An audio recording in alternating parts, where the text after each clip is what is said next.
बिस्मिल्लाहिर्रहमानिर्रहीम अस्सलाम वालेकुम। क्या हाल है सारा ठीक ठाक हो बालो। उम्मीद करना कि तुसा सारे बालो सो तो अल्लाह ताला ने हिफ्ज़ो अमान च सो व्यूअर्स है तो तक हमारा family YouTube channel AK2PK vlog Qasim Irfan ने नाल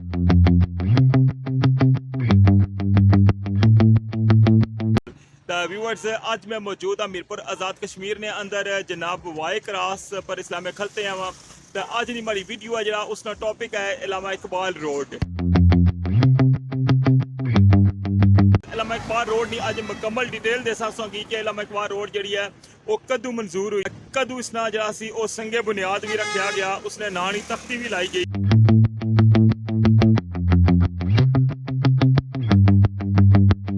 इसलिए जी इलामा इकबाल रोड की क्या पोजीशन है तक कुथा तक इसना काम पहुंचे।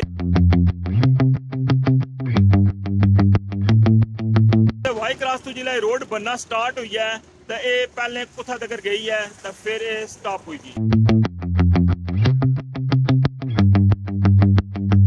दोबारा फिर इसकी चौक शहीदा तो बनाना स्टार्ट किया गया तो नांगी चौका जानी कि सिंगल साइड बनाई तो ये रोड फिर स्टॉप हुई।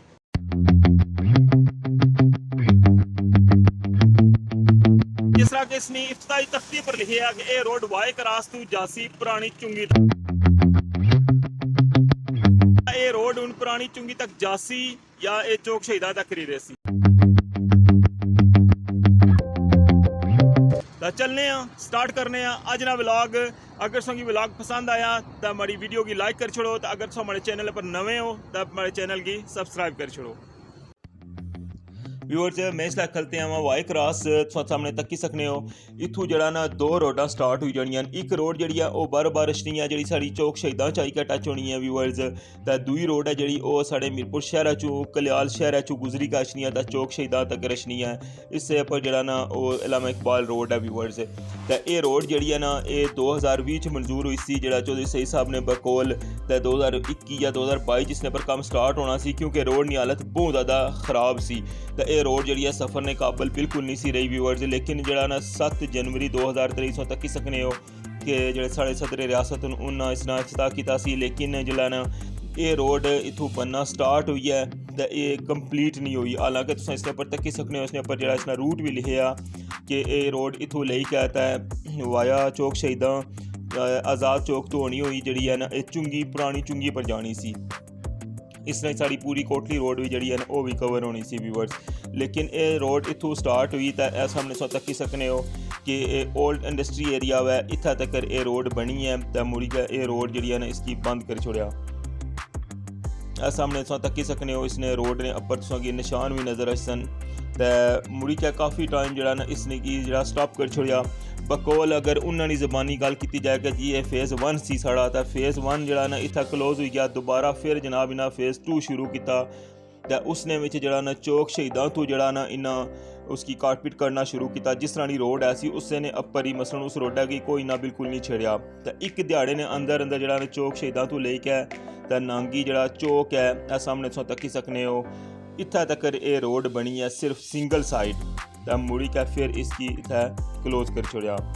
उस तो बाद जरा हुण थर्ड फेज़ जरा इन्हें शुरू किया व्यूअर्स वो इतों कल्याल चौक तो ले के तो जरा मस्ट सेक्रेट है ना जरा उत्थे तक इन्हें ये रोड बनाई है जी वो मुकम्मल उखाड़ी का बनाई है क्योंकि ये रोड जी है बिल्कुल ख़त्म हो चुकी सी क्योंकि बहुत अरसा गुजरी गया सी तकरीबन 30-35 साल गुजरी गए सन इस रोडा की बने तो ये रोड जी है ना मुकम्मल इसी उखाड़ी का तो इसने पर नवी बजरी तो नवा ये तक ही सकने पूरा ये नवा इन्ना तैयार किया रोड तो दोबारा जरा सी ना लुक पेने का सिस्टम वो भी इन्ना शुरू किया वै वो नांगी बाहरों शुरू किया तो मुड़ी के आए ने जनाब सिलेक्ट सेव ने बाहर डिग्री कॉलेज ने सामने तो मुड़ी के हूँ डिग्री कॉलेज ने सामने तो जरा ना वो फिर वापस चौक शहीदा ने पास अगेन ये सामने जो व्यू तकने पे ये में इसला मस्त सेक्रेट ने दरवाजे खलते हैं वहाँ इतों तक ही सकने हो कि इतना तक ये रोड बिल्कुल नवी है। इसकी अजय फिलहाल जरा ना ये पेसी तो फिर इसने अपर जरा ना कारपेट पेसी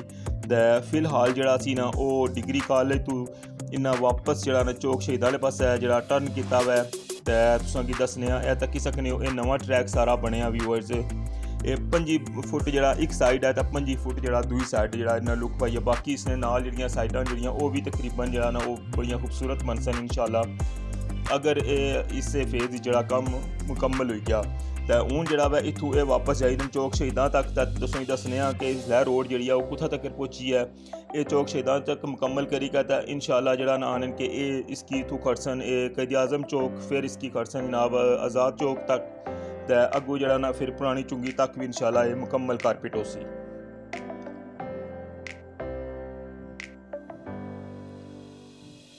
इस मनाजर तकने पे हो बिल्कुल नांगी ने इस सामने जी नांगी केक बेक्स नी ब्रांच है सामने सही गाजी मस्जिद नज़र अचनी पी है तो हूँ ही जनाब ऐसा पहुँचने पे हो नांगी चौक ने अंदर।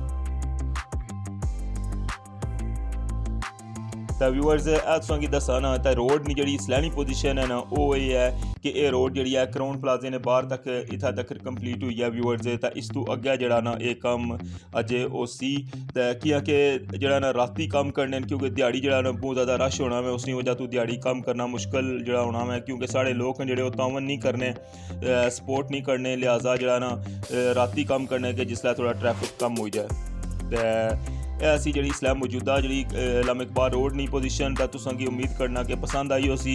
तो नैक्सट व्लॉग इंशाल्लाह तुसां गी दस्सां इसना मुकम्मल कम होना भी तो अदू तक इंशाल्लाह ये चौक शहीदा तक मुकम्मल भी हो जासी। इससे नाल अज ने व्लॉग तो मिगी इजाज़त दो तो इंशाल्लाह नैक्सट व्लॉग दोबारा मुलाकात होसी। अपना ख्याल रखे दुआवां याद रखे तो चैनल की सब्सक्राइब कर छोड़ो तो हमारी वीडियो की लाइक कर छोड़ो। अल्लाह हाफिज़।